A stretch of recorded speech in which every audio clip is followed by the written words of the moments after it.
the reason I wanted to remake the film was because, you know, that they told me that there'd been different times where they'd considered a remake, but that it was contingent on finding the right person for the lead.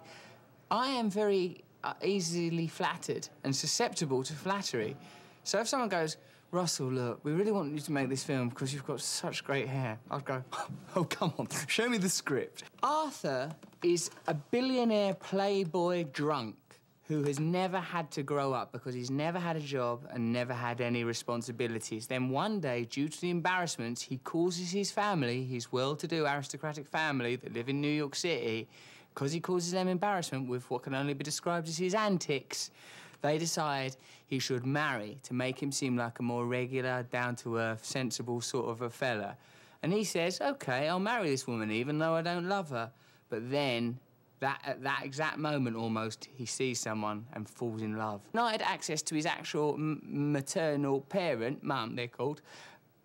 Young Arthur becomes affiliated with Hobson, his nanny, his austere British nanny, who, in spite of being his servant, actually dearly loves him. It's been interesting, it's been an honour, and it's been kinky. She's like, because like she plays the Queen and stuff like that, you think, oh, a British actress, she'll be all sort of like dull, but she's proper funny and weird and quirky and charming and warm.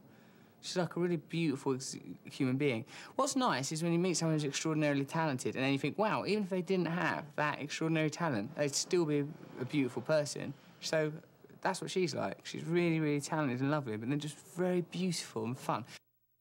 I love him, Jason Weiner, because he's a very, very sweet human being. I think he has a very big heart, and but he's a brilliant director. I can tell when I'm talking to him that he has the film in his head, and that's very reassuring as an actor, particularly if you're like me and like to improvise and muck around.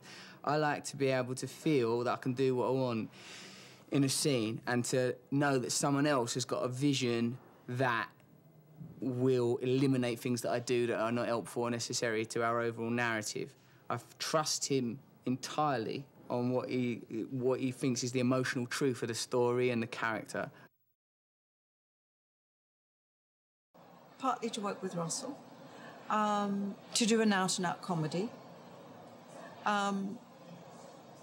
Because the role in the original, as played by John Gielgud, was so strong within the whole story, it really wasn't just a sort of sidekick. It really became a part of the story.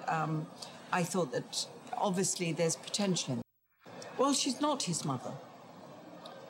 I guess she's his best friend. And she's the kind of best friend who has wiped his bottom when he was a baby. You know, so she knows him absolutely, watched every moment of his growing up and his development, his teenage years, everything.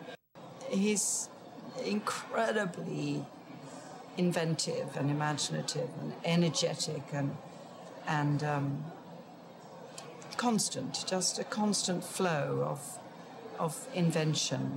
He's extraordinary. Jason brings his energy and his understanding of comedy. I've never worked with a director that's their thing, that's what they do. I love the way he works. It's both free and controlled and disciplined at the same time. It's not just complete anarchy, it's like, again, controlled anarchy. He's the perfect director.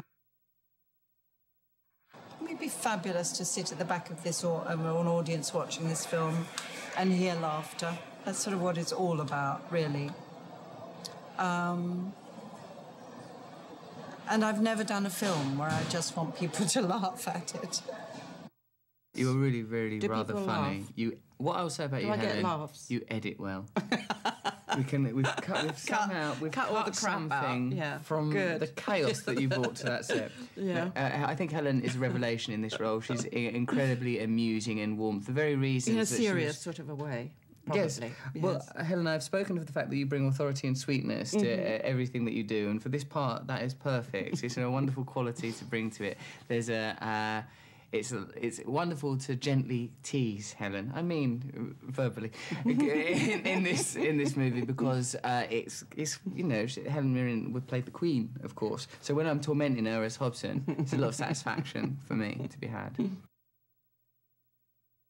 They are two people that love each other very much, that have, in many ways, are devoted to each other, that are utterly dependent upon each other. I think that's where the charm and sweetness and warmth of the story comes from, this central relationship about a man who had never been in a position to have to grow up and a woman who's quietly devoted her life to someone else. I think that's a very incredible thing when you meet people that sort of just gently take their place in the world and are devoted to another person.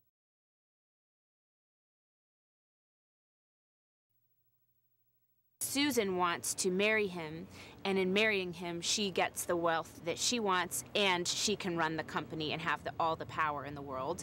And at the same time, she will kind of lend a solemnity and a firm hand that the stockholders are looking for to the company that Arthur's family runs. Then is wearing a corset, and it has metal clasps along the back, and Arthur has this incredible magnetic bed that floats. And the way that it floats is it has these very strong magnets. So Susan goes after him under the bed, and the magnets do their trick. And that was the first time I'd been on a wire rig in a long time, and one of the most unusual ways that I'd been on a wire rig.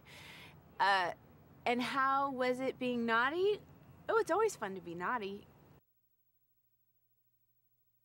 Russell keeps you on your toes, but in the best possible way. You feel like whatever you put out there, he's gonna toss back, you know, toss right back at you.